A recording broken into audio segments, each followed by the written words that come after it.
A'udhu billahi minash shaitanir rajim. Bismillahir rahmanir rahim. Rabbi shrah li sadri wa yassir li amri wahlul 'uqdatam min lisani yafqahu qawli. Amin ya rabbal alamin. Assalamu alaikum everyone. I hope all of you are doing great. This is a short introductory video about the topics that we are going to cover in the next few days inshallah. And the topics relate to phrases. Okay, so far we have completed the analysis of a single ism. So for example, if we come across a word during our recitation and we can very easily identify it as an ism, we are now alhamdulillah able to analyze that ism on the basis of its four characteristics, namely its i'rab, its status, whether marfa or nakra, its grammatical gender, and its number. So what do we need to know now? Now we need to take a step ahead and we need to see what happens when we get a combination of words together. All right, so phrases. All right, now how do you define a phrase? A phrase is something or a collection of words that does not give you a complete information. For example, if I say behind the tree, what do you understand? You require more information, right? Now you can see that there are about 7 types of phrases that we are going to cover. This demarcation has been done arbitrarily, of course, by my own will, and these 4, the ones in black, are the ones that are conventionally and traditionally taught under the topic of phrases in Arabic textbooks.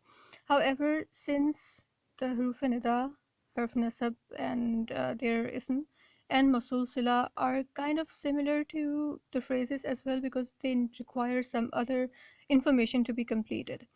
So I decided to include these 3 under the topic of phrases as well. Okay, so let me just give you a brief overview of what these things are, and then you can start off with watching the respective video. All right, and then inshallah we'll be done with the phrases as well, and then we will start sentences. All right, so first of all we have jar majroor. What's a jar majroor? Jar majroor is simply, in fact, the simplest things. It is simply a combination of a preposition, Arabic preposition, okay, and an ism which is in jar form. Any ism that is in jar form is called a majroor, or simply ism majroor. Okay, so jar majroor, as the name indicates, is a combination of harf jar, also known as a preposition in English, and a jar. Okay, so this is your jar majroor fragment. For example, fil baiti. So the word fi is actually your harf, okay? It means in. And al baiti is something that you already know. And you can see this is your preposition and this is your majroor ism. Okay? So this was your jar majroor fragment. Now there are some prepositions that you need to learn, and some combinations with pronouns, and you'll be done with your jar majroor fragment. All right. Just as we have jar majroor, we have harf nasab and ismuha.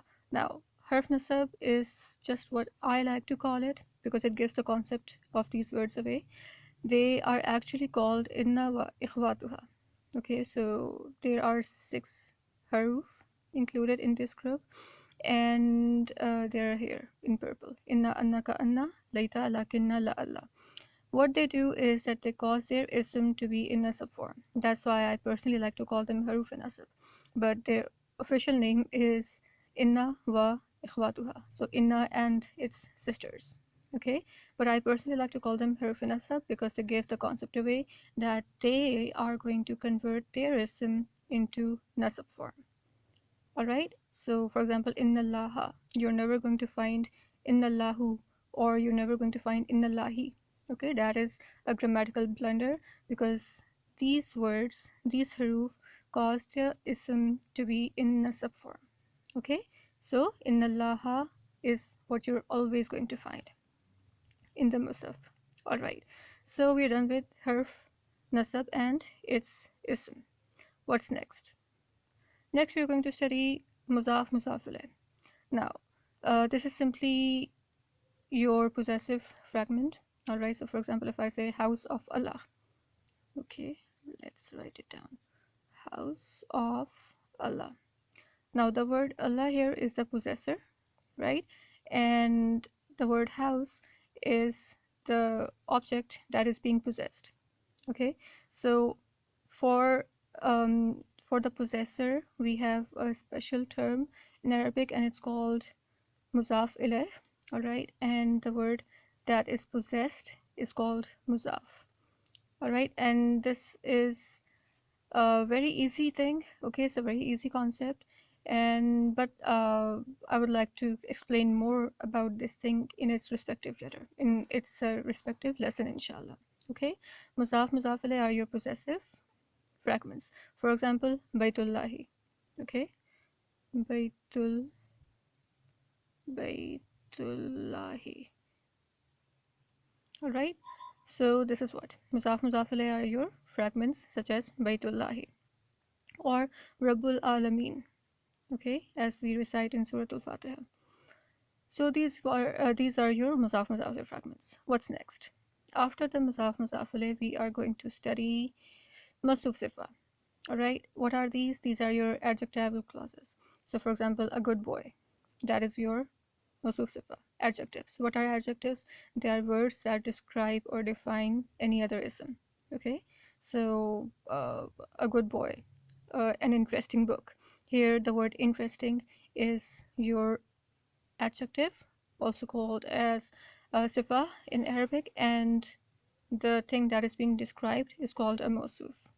Okay, so for example, waladun salihun. Now how do you make this fragment is something, how to make all of these fragments is something that you're going to learn in the next few lessons, inshallah. Okay, waladun salihun. All right, mawsuf and sifa. All right, this is your adjective and this is the thing that is being described. Okay, after that we're going to do we're going to do haruf nida, how to call out to somebody. Okay, ways to call out to someone, and we are going to discuss more of that in its respective lesson, inshallah. All right, next we are going to do ishara, ism ishara and musharun ilayh. So for example, this book. All right, so this is your pointer or pointing noun, and book, the word book is your ism that is being pointed at. The thing that gets pointed at is called a musharun ilayh, and the ism ishara is the pointing noun. Okay, so we're going to learn how to make phrases such as this book, and we are also going to learn when is it a sentence and when is it a phrase. Okay, so how can you form, or rather how can you differentiate between this is a book and this book. Okay, so this is something that we are going to inshallah learn in this lesson. All right, okay, after that we are, and yes, of course, finally we are going to study this last one, which is mawsul sila. They are the words such as, they are called, by the way, the connective nouns. Okay, connecting relative pronouns. Okay, and they connect one portion of the sentence to the other one. So you can say they provide you with additional information. For example, they include words such as which, who, for example, the boy who lived. So the who lived, all right, with the help of this additional word who, you are giving an additional information. Or for example, the place where it originates from is far away. So the main information is the place is far away, and the additional information is where it originates from. Okay, so I've given many examples in this lesson, so inshallah this topic will be clear as well. Mawsul sila. Okay, so this is this is a summary, or rather the overview of all the things that we are going to study in the next few lessons, and inshallah you'll find that these are really really simple and easy.